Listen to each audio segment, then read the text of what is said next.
5 seconds. Start.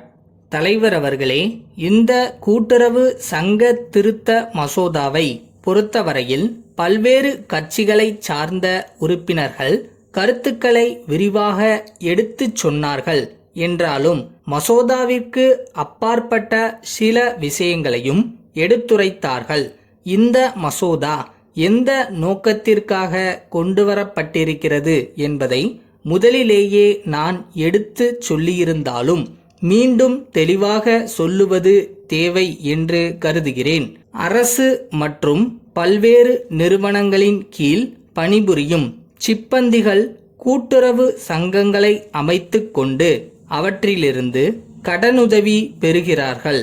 அவர்கள் அந்த கடன் தொகைக்கான தவணை பணத்தை மாதந்தோறும் கூட்டுறவு சங்கங்களுக்கு தவறாமல் செலுத்த கடமைப்பட்டிருக்கிறார்கள் என்றாலும் அவர்களே நேரடியாக அதை செலுத்துவதற்கு பதில் சம்பளம் வழங்கும்போது நிர்வாகத்தினர் அந்த தொகையை பிடித்து கொண்டு மீதியை ஊழியர்களுக்கு தருகிறார்கள்.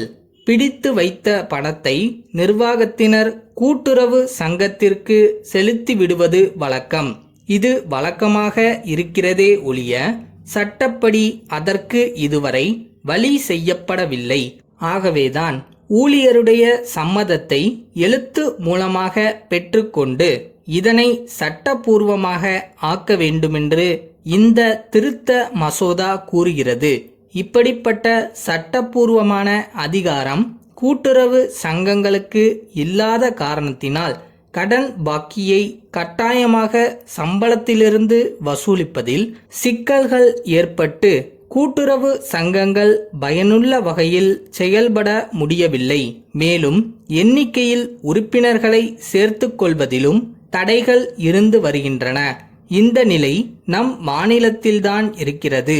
பிற மாநிலங்களை பொறுத்தவரையில் கூட்டுறவு சங்க திருத்தச் சட்டம் திருத்தப்பட்டு சங்கங்களுக்கு சேர வேண்டிய கடன் தவணையை சம்பளத்திலிருந்து பிடித்தம் செய்து கொள்ளலாம் என்று சிப்பந்திகள் எழுதி கையெழுத்து போட்டு கொடுத்துவிட்டால் நிர்வாகத்தில் உள்ளவர் அவ்வாறு பிடித்தம் செய்து கூட்டுறவு சங்கங்களுக்கு கொடுத்துவிடும் முறை செயலில் இருந்து வருகிறது. அதேபோல நம் மாநிலத்திலும் ஊழியர்கள் அதிகமான எண்ணிக்கையில் கூட்டுறவு சங்கங்களில் சேர்ந்து பயன்பெறும் வகையிலும் நாட்டில் கூட்டுறவு இயக்கம் நல்ல முறையில் வளர்வதற்கு உதவியாகவும் இருக்குமென்று கருதியே இந்த திருத்த மசோதா அவை முன் கொண்டுவரப்பட்டிருக்கின்றது.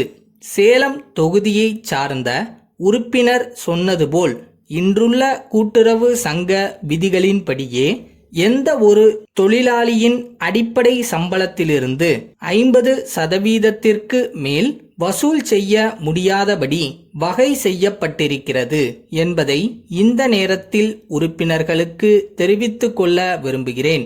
இன்னொரு கருத்தும் ஒன்றிரண்டு உறுப்பினர்களால் எடுத்துச் சொல்லப்பட்டது.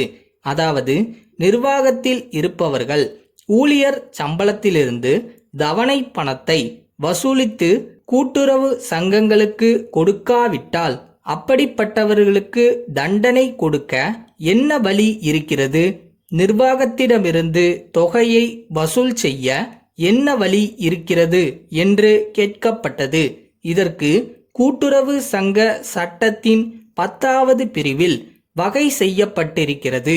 ஒரு கூட்டுறவு சங்கம் சட்டப்படி நியாயமான கோரிக்கையை விடுத்து அதை நிர்வாகத்தினர் நிறைவேற்றாவிட்டால் அது தவறு என்று குறிப்பிட்டிருக்கிறோம். சாதாரணமாக நிர்வாகத்தை நடத்துகிறவர்கள் சட்டப்படி நியாயமாக நடப்பார்கள் என்று எதிர்பார்ப்பதுதான் ஒரு சட்டம் கொண்டு வருவதன் அடிப்படையாகும். அவ்வாறு சட்டப்படி நடக்கவில்லை என்றால் அதற்குரிய தண்டனை என்ன என்பதும் மேற்படி பிரிவில் குறிப்பிடப்பட்டிருக்கிறது. இதையும் மீறி யாராவது இதில் நெருக்கடியை ஏற்படுத்துவார்களானால் மீண்டும் சட்டமன்றத்திற்கு வந்து திருத்தச் சட்டம் கொண்டு வந்து தீவிரமாக மாற்றம் செய்து கொள்ள வேண்டிய நிலைமை ஏற்படும் என்று கூறி இம்மசோதாவை அவையினர் நிறைவேற்றித் தர வேண்டுமென்று கூறி என்னுடைய உரையை முடித்துக் கொள்கிறேன்.